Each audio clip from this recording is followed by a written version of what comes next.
I ate this for 5 days in a row and lost just over 5 pounds.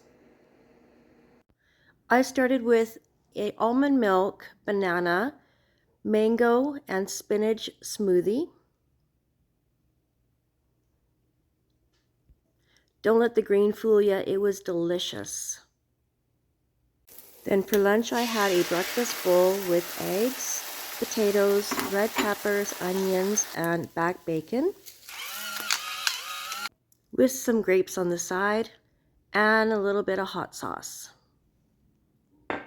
For supper I had a rice bowl with some chicken and broccoli, onions and red peppers, and I topped it with a little bit of soya sauce.